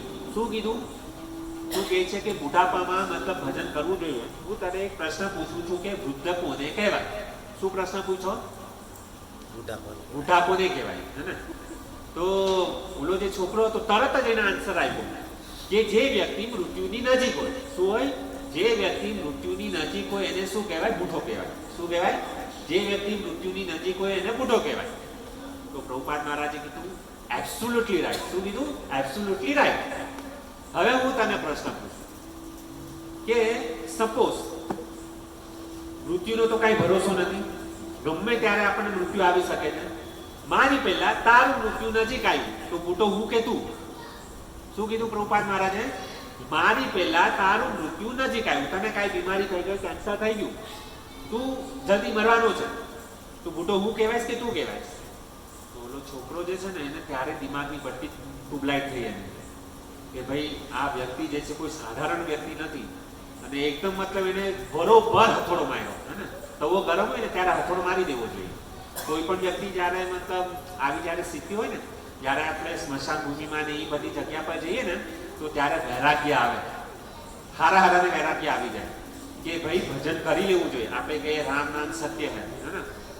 મરી જાય પછી બોલે છે કે રામ નામ સત્ય હે, પણ એ ક્યારે કરવું જોઈએ? વ્યક્તિ જ્યારે જીવતા હોય ને ત્યારે રામ નામ જપી લેવું જોઈએ. મર્યા પછી એનો કોઈ અર્થ નથી. પછી કોને સંભળાવી? તો વ્યક્તિ મરી ગયો, હે? વ્યક્તિ મરી ગયો છે, એને સંભળાવીને કાંઈ મતલબ નથી. પણ એ મરેલો વ્યક્તિ આપણને શીખવાડે છે કે ભાઈ મેં તો મારી જીવનમાં કાંઈ નથી કર્યું, મારું મૃત્યુ આવી ગયું, અને આજે નામ જપીશ, કાલે જપીશ, આજકાલ કરતા કરતા કરતા મારું મૃત્યુ નજીક આવી ગયું, પણ ભગવાનનું નામ સ્મરણ થયું નહીં. તો અત્યારે તું તારો સમય છે, રામ નામ સત્ય છે, સત્ય છે, પણ ક્યારે કે તમે જીવતા ભગવાનનું નામ જપી લો તો સાથે આવશે.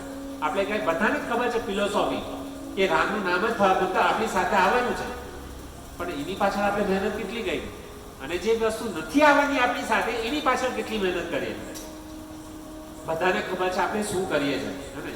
જે વસ્તુ આપણી સાથે આવવાની નથી એની પાછળ ગધાની જે મહેનત કરીએ છીએ, અને જે વસ્તુ આપણી સાથે આવવાની છે એની પાછળ 1% પણ આપણે મહેનત નથી કરતા. આ શું છે? આપણા બદ્ધ જીવની શું છે? દશા છે. અને આ વસ્તુ જ્યારે મતલબ ભગવાન મતલબ જોવે છે ઉપરથી, અને ભગવાનને પણ દુઃખ થાય છે કે હું અહીંયા આવ્યો, 5,500 વર્ષ પહેલા ભગવદ્ ગીતાનું જ્ઞાન આપ્યું, પણ કોઈએ જીવનમાં ઉતાર્યું નહીં. પછી ભગવાનને વિચાર આવ્યો કે આવી રીતના તો બધા લોકો નરકમાં જશે. પછી સાક્ષાત ચૈતન્ય મહાપ્રભુ 550 વર્ષ પહેલા કલકત્તા અને પશ્ચિમ બંગાળની અંદર પોતે ભક્તનું રૂપ બનીને ધારણ કરીને આવ્યા, અને એને શીખવાડ્યું કે કઈ રીતના ભગવાનના નામનું સંકીર્તન કરવું જોઈએ. અને ચૈતન્ય મહાપ્રભુ આપણી પરંપરાની અંતર્ગત છીએ. આપણે કેટલા ભાગ્યશાળી જીવ છીએ કે આપણે ચૈતન્ય મહાપ્રભુની પરંપરાની અંતર્ગત આવીએ છીએ. આપણે કઈ કમ સૌભાગ્ય નથી, આપણે કઈ પૂર્વજન્મમાં એવા કઈ મહાન કઈ કાર્ય કરેલા છે, પુણ્ય કરેલા છે. બહુનામ જન્મનામ અંતે ભગવદ્ ગીતાની અંદર શ્લોક છે. વ્યક્તિ ક્યારે કૃષ્ણને સમજી શકે? શું કહે છે? બહુનામ, ઘણા ઘણા જન્મ થઈ ગયા. બહુનામ અને ઘણા જન્મોના અંતે, બહુનામ જન્મના અંતે, ઘણા જન્મો વીત્યા પછી અંત સમયમાં આપણને વ્યક્તિને ખબર પડે. બહુનામ જન્મના અંતે જ્ઞાનવાન માં પ્રપદ્યંતે, વ્યક્તિને જ્ઞાન થાય છે. શું જ્ઞાન થાય છે? જ્ઞાનવાન માં પ્રપદ્યંતે વાસુદેવમ સર્વમિતિ. શું જ્ઞાન થાય છે? વાસુદેવમ સર્વમિતિ. વાસુદેવ કૃષ્ણ જે છે એ શું છે? બધા કારણોના કારણ છે. વાસુદેવમ સર્વમિતિ સ મહાત્મા દુર્લભમ. સ મહાત્મા, મહાત્માની આગળ શું લાગ્યું છે? સ. આજે સ શબ્દ છે ને બહુ મહત્વપૂર્ણ છે. સ મહાત્મા, ભગવાન કૃષ્ણ ઈ વ્યક્તિને શું કહે છે? મહાત્મા. એની આત્મા શું છે? મહાન આત્મા છે. કારણ કે વ્યક્તિએ શું સમજી લીધું? સ મહાત્મા દુર્લભમ. એવો મહાત્મા આ પૃથ્વી ઉપર મળવો શું છે? દુર્લભ છે. કેમ દુર્લભ છે? બહુનામ જન્મનામ અંતે. આ જ્ઞાન ક્યારે થાય છે? ઘણા ઘણા જન્મો, 84 લાખ યોનિમાં આપણે ફર્યા પછી વ્યક્તિને જ્ઞાન થાય છે કે વાસુદેવ શું છે? સર્વ ઇતિ. વાસુદેવ સર્વ કારણોના કારણ છે. ઈશ્વર પરમ કૃષ્ણ સચ્ચિદાનંદ વિગ્રહમ અનાદિર આદિર ગોવિંદમ સર્વ કારણ કારણ. બધા જ કારણોના કારણ કોણ છે? કૃષ્ણ છે. એવું જ્યારે વ્યક્તિ સમજી લે તો એવા વ્યક્તિને ભગવાન ભગવદ્ ગીતાની અંદર શું કહે છે? સ મહાત્મા. એવો મહાત્મા આ પૃથ્વી ઉપર મળવો શું છે? મુશ્કેલ છે. સ સ મહાત્મા દુર્લભમ, દુર્લભ છે. કેમ દુર્લભ કીધો? કારણ કે એ વ્યક્તિએ સમજી લીધું કે ભગવાન જ શું છે? સર્વમિતિ, બધા કારણોના કારણ ભગવાન છે. તો અહીંયા જેટલા પણ લોકો બેઠા છે એ લોકોએ સમજી લીધું છે કે ભગવાન શું છે? સર્વ કારણોના કારણ છે. એટલે જ અહીંયા બેઠા છે. જે વ્યક્તિ આ સમજી લીધું છે એ જ વ્યક્તિ અહીંયા બેસી શકે, એને બેસવાનો અધિકાર છે. બાકી કોઈની તાકાત નથી કે અહીંયા બેસી શકે. આ જે મહાત્માઓનું જે છે ને, એ જ્યારે આ વસ્તુ સાંભળી ને તો ત્યારે એક વસ્તુ મતલબ કીધી કે આપણે આપણી જ્યારે સવારે આપણે જઈએ ને, આપણી ઈચ્છાથી ઘરની બહાર નીકળીએ છીએ, પણ જ્યારે પાછા આવીએ છીએ ને, આપણી ઈચ્છાથી આપણે પાછા નથી આવતા. પરમાત્માની ઈચ્છા હશે તો જ આપણે ઘરે પાછા આવીએ છીએ. કારણ કે પરમાત્માની ઈચ્છા વગર આપણે ઘરે પાછા આપણી ઈચ્છાથી નહીં આવી શકીએ. આપણી ઈચ્છાથી આપણે જઈ શકીએ, પણ પાછા આવવા એ પરમાત્માની ઈચ્છા હોય છે. કારણ કે ઘણા એવા કિસ્સા બની ગયા છે, સવારે ઘરેથી નીકળ્યા છે પણ રાતે ઘરે પાછા આવ્યા નથી. અને તો આ પરમાત્માની શું છે? એક યોજના છે. અને ભગવાને આપણને જે આ કેટલોગ આપ્યો છે ને, એને સમજી લેવું જોઈએ. જેવી રીતે માર્કેટની અંદર બહુ એક સુંદર સરસ મજાનું ટચ સ્ક્રીન વાળું ટીવી બહાર નીકળે, બરાબર? એ ટીવીને આપણે વિચારીએ કે હું મારી બુદ્ધિથી દુકાનવાળા પાસે જે એકદમ નવું મોડલ માર્કેટની અંદર આવ્યું છે, અને એ ટીવીને હું વિચારું કે હું મારી બુદ્ધિથી આને ચલાવવાની કોશિશ કરીશ. પૈસા આપી દીધા, 50,000, લાખ, 2 લાખ રૂપિયા આપી દીધા દુકાનવાળાને. દુકાનદાર આપણને એ કેટલોગ આપે, ભાઈ આ કેટલોગ લઈ જાઓ તમે. આમાં આખી સિસ્ટમ આપેલી છે કે ટીવીને કઈ રીતના તમે ઓપરેટ કરી શકો. પણ આપણે તો બધી દોડ હોશિયાર્યા. આપણે એમ વિચારી કે ભાઈ આ તારો કેટલોગ રાખ તારી પાસે, મને ભગવાને ખૂબ સારી બુદ્ધિ આપી છે, હું મારી બુદ્ધિથી આ ટીવીને ચલાવવાની કોશિશ કરીશ. હે ને? આપણે નવું 1.5-2 લાખ રૂપિયાનું ટીવી ઘરે લાવીએ, એની આખી સિસ્ટમ અલગ અલગ છે. ટચ સ્ક્રીન વાળું છે, રિમોટ વાળું છે, ઓટોમેટિક સિસ્ટમ છે, અને આપણને એ સિસ્ટમની ખબર નથી.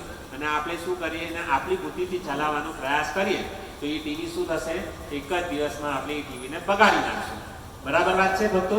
એ ટીવી એક જ દિવસમાં શું કર્યું? બગાડી નાખ્યું. કે કારણ કે ઓલા દુકાનવાળા ભાઈ એ જ્યારે ટીવી બનાવવાળો કંપનીનો માલિક છે, એ માલિકે કેટલોગ આપેલો છે, પણ એ કેટલોગ આપણે શું કર્યો? ફેંકી દીધો. અને ભાઈ આમાં હું મારી રીતના હું ચલાવવાની કોશિશ કરીશ તો ટીવી આપણે શું કરશું? બગાડી નાખશું. એવી જ રીતે ભક્તો, જ્યારે ભગવાને આ સૃષ્ટિનું સર્જન કર્યું, અને જ્યારે આ પૃથ્વીનું સર્જન કર્યું ત્યારે ભગવાને આપણને કેટલોગ આપેલો હતો. એ કેટલોગ શું છે? ભગવદ્ ગીતા અને ભાગવતમ.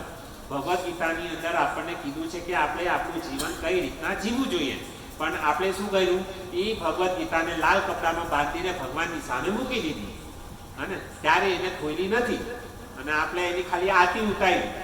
અને આપણે કહીએ ભાઈ હું મારા જીવનમાં ખાલી દુઃખ જ દુઃખ છે, ક્યારે પણ આખી જિંદગી નીકળી ગઈ, 70 વર્ષ તો મોટો થઈ ગયો, પણ મેં મારા જીવનમાં ક્યારેય સુખની અનુભૂતિનો અહેસાસ નથી કર્યો. આવું કેમ? આવું એટલા માટે ભક્તો કે કારણ કે ભગવાને આપણને જે જીવન જીવવાની જે કળા આપણને જે શીખવાડેલી ભગવદ્ ગીતામાં, એ ભગવદ્ ગીતાને આપણે લાલ કપડામાં બાંધીને મૂકી દીધી હતી ભગવાનની સામે. અને આપણે આ જીવનને આપણી બુદ્ધિથી ચલાવવાનો પ્રયાસ કર્યો, એટલા માટે આપણે દુઃખી છીએ. સીધી અને સરળ ભાષાની વાત. સમજી ગયા ભક્તો? તો આપણે બહુ એમાં ડીપમાં નથી જવું, પણ અહીંયા મારો મતલબ એ છે કે ચૈતન્ય મહાપ્રભુની પરંપરાની અંતર્ગત આપણે આવ્યા છે. તો એ ચૈતન્ય મહાપ્રભુની એવા કયા કયા ભગત થયા કે જેને આવી અષ્ટ સાત્વિક વિકાર થતા? સમય કારણ કે આ જે પરંપરાની અંતર્ગત એવા કયા ભક્ત થયા કે જેને અષ્ટ સાત્વિક વિકાર થતા, અને કયા એવા ભગત હતા કે જેને ભગવાનની પ્રાપ્તિ કરી? અને આપણે તો મતલબ કેવું હોય, આપણી આંખની સામે હોય તો જ આપણે એને માનીએ ને, આપણે એટલું તો વિશ્વાસ આવે નહીં. અને તો એવા ઘણા બધા ભક્તો છે. તો હમણાં જ મતલબ થોડા વર્ષો 50-60 વર્ષ પહેલાની એક વાત છે ભક્તો, કે આ જે ગુરુ શિષ્ય પરંપરા અંતર્ગત પ્રભુપાદ મહારાજના એક શિષ્ય થયા ગોર ગોવિંદ મહારાજ. બહુ પ્રખ્યાત વિદ્વાન. જેવી રીતે આપણે કે રાધા ગોવિંદ મહારાજ ભાગવત કથા કહેવામાં વિદ્વાન છે, એના જેવી ભાગવત કથા કોઈ ન કહી શકે, એવી જ રીતના ગોર ગોવિંદ મહારાજ જે પ્રભુપાદજીના શિષ્ય હતા, અને એમને પોતાના જીવનની અંદર ભગવાનનો શું કરેલો છે? સાક્ષાત્કાર કરેલો છે. સત્ય ઘટના ભક્તો. તો એના જીવનની એક એમના ડિસાઇપલે કોઈ બુક લખેલી છે. તો એની અંદર એ લખેલું છે એમને કે જ્યારે આ ગોર ગોવિંદ મહારાજ જે હતા એ જ્યારે 5-7 વર્ષના હતા ને, તો અગર એમના જે બાપ દાદાની જે બધા હતા ને ગૌડીય પરંપરાની અંતર્ગત આવતા, તો એ ગુરુ શિષ્ય પરંપરાની અંતર્ગત કોણ હતા? આ ગોર ગોવિંદ મહારાજ હતા. તો એ જ્યારે 5-7 વર્ષના હતા ત્યારે એક ઘટના બનેલી એમની સાથે કે એમનું એક ખેતર હતું, ખેતર, અને એમાં છે ને ચણાને એમને મતલબ એનું શું કરેલું, ઝાડ વાવેલા હતા. તો એ જે ખેતર હતું એની બાજુમાં એના નાનાનું ઘર હતું. શું હતું? એના નાનાનું ઘર. અને એમના જે નાના હતા ને એ ગોપાલજીની સેવા કરતા. શું કરતા? ગોપાલજીના સ્થાપિત વિગ્રહ જે હતા ને એ એમના નાનાના ઘરે હતા. તો એનું ઘર બાજુમાં જ હતું. તો થયું એવું ભક્તો કે એ જે ગોર ગોવિંદ મહારાજ હતા ને એ ચણા જે છે ને એ તોડીને ક્યાં કરતા? ગોપાલજીને અર્પણ કરતા. ગોપાલજીને અર્પણ કરતા. ભગવાન હતા ને તો ભગવાનને ભોગ લગાવીને એનું કરતા હતા. તો ઘટના એવી રીતના બની, ગોર ગોવિંદ મહારાજે એનું એ સમય નામ હતું બ્રજ સુંદર કે એવું કંઈક એમનું નામ હતું. એ જ્યારે નાના હતા ને ત્યારે તો એ ભગવાનને મતલબ શું ચણા અર્પણ કરતા. પછી 5 મિનિટ પછી પાછા બીજા ચણા ઓલું તોડીને લાવ્યા ને તો જે ગોપાલજી પાસે જે ચણા રાખેલા હતા એ ગાયબ થઈ ગયા. શું થઈ ગયું? ચણા ગાયબ થઈ ગયા. સત્ય ઘટના, મતલબ 50-60 વર્ષ પહેલાની ઘટના છે. તો ચણા ગાયબ થઈ ગયા. પછી પાછા ઓલાએ શું કર્યું? મારા જે બ્રજ જે હતા એને પાછા ચણા તોડ્યા અને ભગવાનની સામે રાખ્યા. પછી પાછા બીજા ચણા તોડવા માટે ગયા. તો પાછા આવીને જોવે છે ને તો પાછા ચણા ગાયબ. આવી રીતના કરીબન 3 થી 4 વખત બન્યું. તો આ જે બ્રજ જે હતા, બ્રજ સુંદર, એમને ડાઉટ થયું કે આ ચણા ચોરીને કોણ જાય છે? લાવ મને છે ને છુપી રીતના જોવા દેતા. તો એ છે ને એક ઝાડ પાછળ હંતાઈ ગયા. અને એ જે ચણા જે છે ને ગોપાલજીની ત્યાં રાખેલા હતા. પછી ખબર પડી, એ ઝાડ પાછળ જોયું એને કે એ જે ચણા જે રાખેલા હતા ને બીજું કોઈ નહીં પણ એ જે ગોપાલજી હતા ને એ પોતે શું કરતા હતા? ખાઈ જતા હતા ઉપાડી. પછી જેવું ઓલા વૃક્ષની પાછળ ત્યારે તો 5-7 વર્ષના બાળક હતા. તો બ્રજ સુંદર જે હતા ને એ ભગવાનને પકડવા માટે ભાગ્યા, ચોર ચોર ચોર કરીને એમ. અને ગોપાલજીને ખબર પડી કે આ મને મતલબ કોઈ જોઈ ગયું છે કરીને, ચોર ચોર કરીને. તો એ ગોપાલજી પણ શું કરે છે? ભાગે છે. કોનાથી બચવા માટે? ઓલા બ્રજ સુંદરથી બચવા માટે. તો એ જે બ્રજ સુંદર જે હતા ને એ ગોપાલજીને પકડવા માટે ભાગે છે. ગોપાલજી જોરથી આગળ ભાગે છે, એની પાછળ કોણ ભાગે છે? આ બ્રજ સુંદર ભાગે છે. તો આ જ્યારે ઘટના બની ને ત્યારે એ જે બ્રજ સુંદર જે હતા ને એમના નાના એ આ દ્રશ્ય જોવે છે કે આ જે મારો જે મતલબ પેલું છે એ ભાગી રહ્યો છે કરીને, અને ભાણી કે જે પણ કહે એ ભાગી રહ્યો છે ગાંડાની જેમ, અને આગળ કોઈ નથી.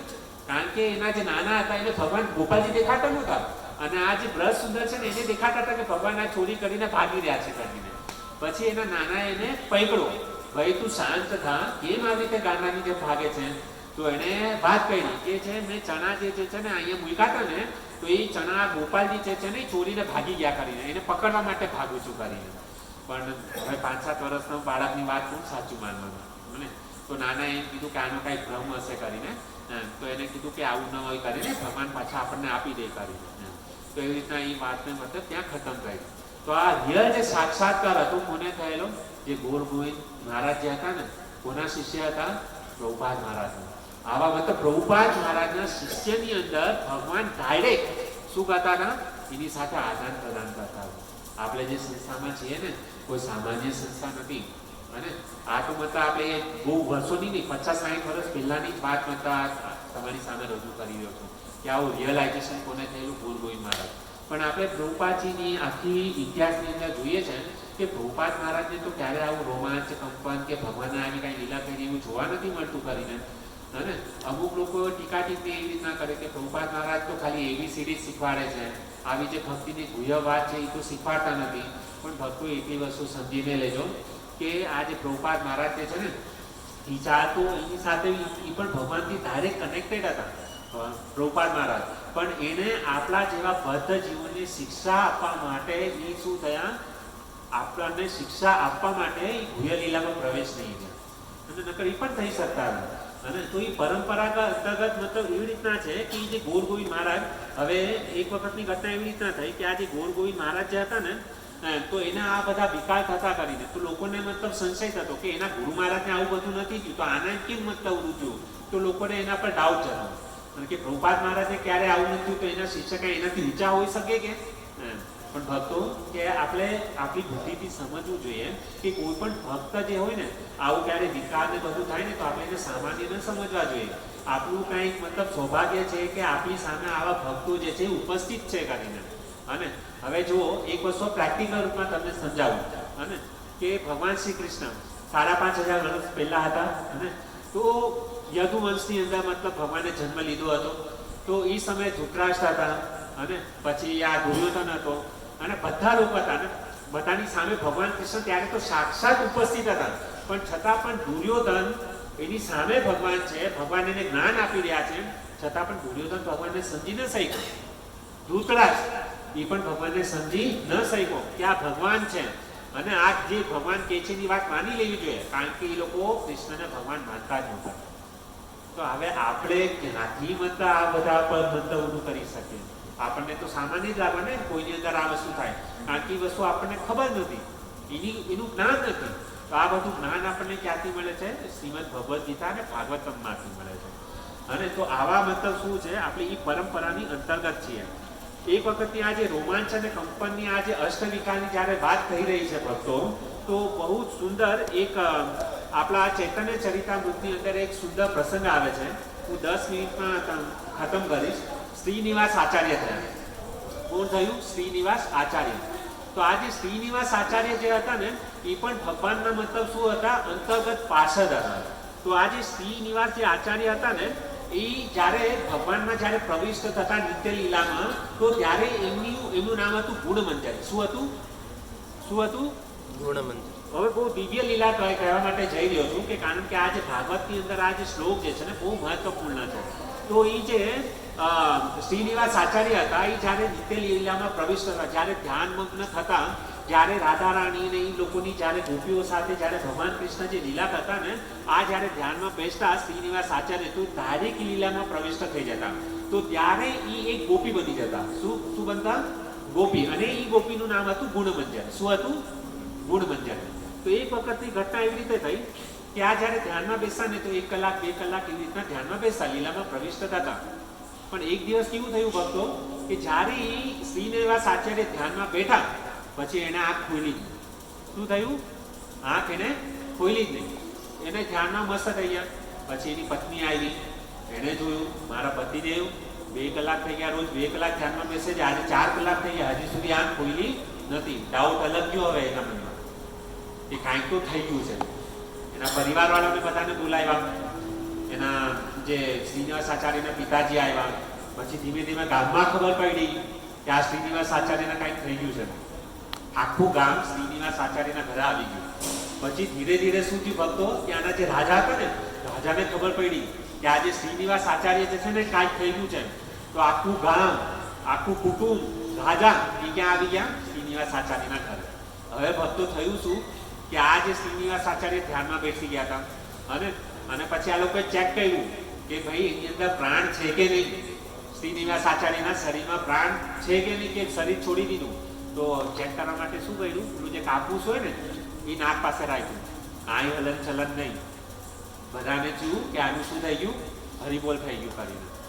પછી ઘટના એવી બની કે એ જે શ્રીનિવાસ આચાર્ય જે હતા ને તો એ શ્રીનિવાસ આચાર્યના એક શિષ્ય હતા, એનું નામ હતું રામચંદ્ર કવિરાજ. શું હતું? એના શિષ્યનું નામ રામચંદ્ર કવિરાજ. હું કોની વાત કહી રહ્યો છું? શ્રીનિવાસ આચાર્ય. એના શિષ્યનું નામ રામચંદ્ર કવિરાજ. હે ને? હવે મતલબ ગુરુ એટલા તગડા હતા તો શિષ્ય પણ એટલો તગડો હોય ને, તો શિષ્ય પણ મતલબ એની બાજુમાં આવીને બેસી ગયો. હવે શિષ્યએ પણ જોયું કે ગુરુજી મતલબ શું છે, મતલબ હરિબોલ થઈ ગયું એવું દેખાઈ ગયું પ્રેક્ટિકલ રૂપમાં. તો એની જગ્યા પર આપણે હોત તો શું કરે? એમ્બ્યુલન્સ બોલાવત, ડૉક્ટરને બોલાવત, ભાઈ આને કાંઈક થઈ ગયું છે, ડૉક્ટરને બોલાવો. પણ આ જે રામચંદ્ર કવિરાજ હતા ને એને એમ્બ્યુલન્સ નું બોલાવ્યું. એને પણ શું કર્યું? બાજુમાં એક આસન નાખ્યું અને આ જે શ્રીનિવાસ આચાર્ય જે બેઠા હતા ને ધ્યાન મગ્ન થઈને એની બાજુમાં આસન નાખીને એ બેસી ગયા ધ્યાન મુદ્રામાં. ગુરુ ધ્યાનમાં બી આ ગયા. હવે આ જે શિષ્ય જે હતો ને એનો ચેલો હતો ને એ પણ ગુરુજીની આરે એ પણ ધ્યાનમાં પહોંચી ગયો. હવે બધા લોકો, આખું કુટુંબ ત્યાં, પછી એની પત્ની ત્યાં હતી, રાજા ત્યાં હતું, બધા લોકો મતલબ ત્યાં ઉભા દ્રશ્ય જોવે. ભાઈ આ ગુરુ તો મતલબ ધ્યાનમાં ગયો પણ એની હારે એનો જે ચેલો હતો ને એ પણ શું થઈ ગયો? ધ્યાનમાં પહોંચી ગયો કરીને. હવે એને પણ આ ભલે નહીં, એ પણ એકદમ ધ્યાનમગ્ન થઈ ગયો. એના નાકની અંદર કાપૂસ નાખ્યું, કાંઈ જ નહીં અસર, શ્વાસ બંધ. બધા લોકો ચોંકી ગયા કે આ બધાને થાય છે શું કરીને? આને ધ્યાનમાં બેઠા ચેલોય મતલબ ધ્યાનમાં ગયો. પણ ઘટના એવી બનેલી ભક્તો કે આ જ્યારે શ્રીનિવાસ આચાર્ય જ્યારે ધ્યાનમાં બેઠા હતા ને તો એ નિત્ય લીલામાં પ્રવેશ થઈ ગયેલા. નિત્ય લીલા એટલે સમજો સૌથી પહેલા સમજવું પડશે કે નિત્ય લીલા શું કહેવાય. અને તો નિત્ય લીલા એવું કહેવાય કે આ જે બધી વસ્તુ જે છે ને જે ભગવાનના શુદ્ધ ભક્તો હોય ને એ તરત સમજી જશે. ને આપણે જ્યારે ધ્યાનમાં બેસીએ બરાબર, અત્યારે કોઈ બેસવું નહીં ધ્યાનમાં, નકર તો અત્યારે ધ્યાનમાં બેસે તો સીધા યોગ નિંદ્રામાં પ્રવિષ્ટ થઈ જશો કરીને. કારણ કે આપણે ધ્યાનમાં બેસીએ તો શું થાય, આપણને ઊંઘ જ આવે, બીજું કાંઈ ન આવે. પણ આ તો મતલબ જે ઉચ્ચ કોટીના જે ભક્તો હોય ને એની મતલબ અહીંયા વાત થઈ રહી છે. તો આજે શ્રીનિવાસ આચાર્ય ધ્યાનમાં બેઠા હતા, રોજ 2 કલાકમાં લીલા પૂરી થઈ જતી. તો નિત્ય લીલા એટલે શું કે રાધા રાણી, પછી એની સાથે એની જે પ્રેમી જે સખી છે, કોણ છે, લલિતા સખી, વિશાખા સખી, ઇન્દુલેખા છે ને, એ જે અષ્ટ સખી છે એ, પછી ઘણી બધી ગોપીઓ હોય. તો એ શું કરે, ભગવાન રાધા રાણીને ખુશ કરવા માટે લીલા કરતા હોય ને, કૃષ્ણનું મિલન કરાવે રાધા રાણી સાથે. તો આ બધું મતલબ થતું હોય અને ઝૂલા નાખે ને એવી બધી. તો આ વખતે લીલા એવી રીતના થઈ કે રાધા રાણી અને એની જે ગોપીઓ હતી ને એ શું કહી, નદીમાં સ્નાન કરવા માટે જાય છે. તો જ્યારે લલિતા સખી રાધા રાણી જ્યારે નદીમાં સ્નાન કરવા માટે ગયા ભક્તો, તો રાધા રાણીની જે નથની હતી ને, નાકની નથની શું થઈ ગઈ, ખોવાઈ ગઈ. રાધા રાણીએ જે નાકની અંદર જે નથની પહેરી હતી એ ખોવાઈ ગઈ. હવે એ બધા લોકો ગોતે, લલિતા સખી ગોતે, વિશાખા ગોતે, રાધા રાણી ગોતે, પણ નથની કઈ મળે નહીં.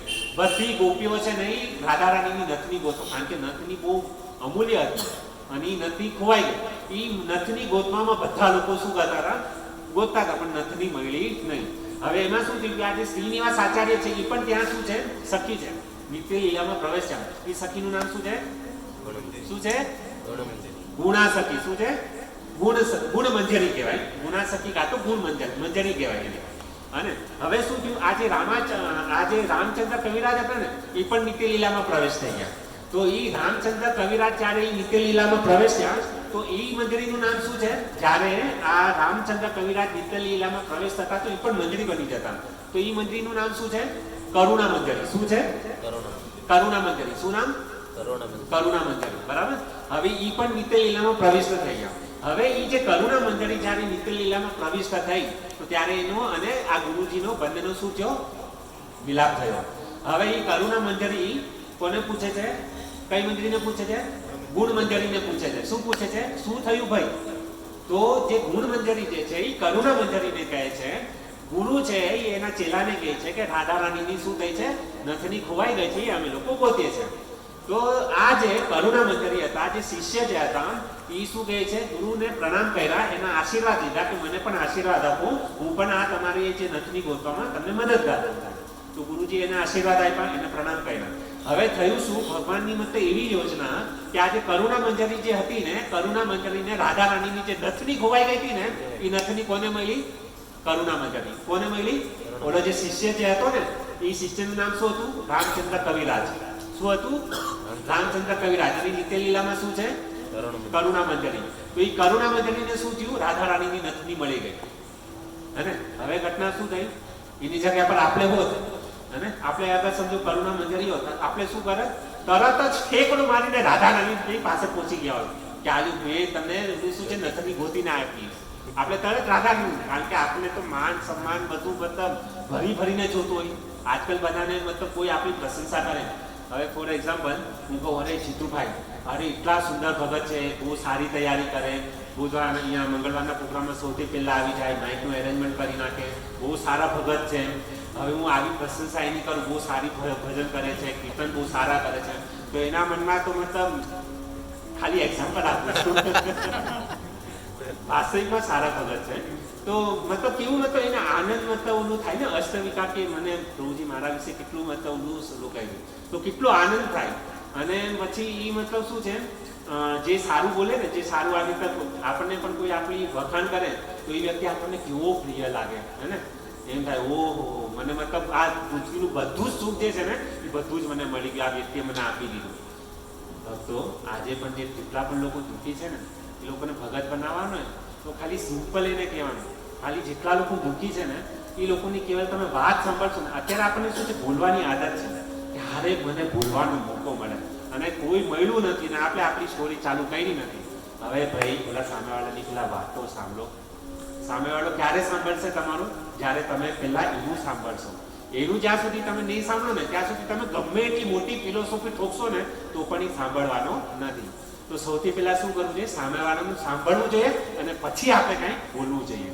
તો એ વ્યક્તિ, કારણ કે અત્યારે બધાને બોલવું છે, અને તો થયું કેવું કે આ જે રામચંદ્ર કવિરાજ જે હતા, કરુણા મંજરી જે હતા ને, એ ડાયરેક્ટ રાધારાણી પાસે ન ગયા. એ કોની પાસે ગયા? એના ગુરુ પાસે ગયા. એના ગુરુ કોણ? શ્રીનિવાસ આચાર્ય છે ને. અને ગુણ મંજરી પાસે ગયા. અને આ જે કરુણા મંજરી જે નથની રાધારાણીની હતી, કોને આપી? ગુણ મંજરીને આપી. અને આ જે ગુણ મંજરી જે હતા એને એ જે નથની હતી એ મણિ મંજરીને આપી. રાધારાણીની સખી એક છે મણિ મંજરી. મણિ મંજરીએ આ નથની કોને આપી? લલિતા સખીને આપી. અને લલિતા સખી આ નથની કોને આપી? રાધારાણીને આપી. તો આ શું છે? પરંપરા છે. જ્યારે પણ આપણને કાંઈક માન સન્માન પ્રતિષ્ઠા કે કાંઈ પણ મળે ને તો આપણે લઈ ન લેવું જોઈએ. એને કોને અર્પણ કરવું જોઈએ? આપણા ગુરુ મહારાજને અર્પણ કરવું જોઈએ. અને આપણા ગુરુ મહારાજ પ્રભુપાદ મહારાજને અર્પણ કરશે. પ્રભુપાદ એના ગુરુ મહારાજને અર્પણ કરશે. અને અંતર્ગત કોને પહોંચશે? ડાયરેક્ટ રાધા રાણીને પહોંચશે કરીને. આ પરંપરા છે. આજે તો આપણને કોઈ શાબાશી આપી દે, વાવા કહી દે, હા આ બધું મેં જ કર્યું છે, આ હું નો હોત તો મારા સિવાય આ વસ્તુ પોસિબલ જ નથી, મારા વગર તો આ પ્રોગ્રામ ચાલે જ નહીં, એવું ક્યારે પણ ભાવ ન હોવો જોઈએ. એ ભાવ એકદમ નીચલી કક્ષાનો છે, કઈ ને મતલબ એકદમ છેલ્લામાં છેલ્લી કોટીનું મતલબ એ કહેવાય કરીને. હા, અગર આપણે શુદ્ધ ભક્તિ કરવી છે તો આ ભાવ હોવો જોઈએ. આપણા ગુરુને પહેલા આપી. તો નથની કોને આપી? એના ગુરુને. એના ગુરુએ કોને આપી? મણિ મંજરીને. મણિ મંજરીએ લલિતા સખીને આપી. અને લલિતા સખી રાધા રાણીને આપે છે. અને ત્યારે રાધા રાણી પૂછે છે, એકદમ પ્રસન્ન થઈ ગઈ રાધા રાણી, ખુશ થઈ ગઈ. હવે વિચાર કરો કે રાધા રાણી જે કૃષ્ણના જે પ્રિય છે, આપણે કૃષ્ણની પ્રિય મતલબ પ્રસન્ન કરવા માટે ભાગીએ છે, રાધા રાણી અગર પ્રસન્ન થઈ ગઈ તો શું નહીં આપે?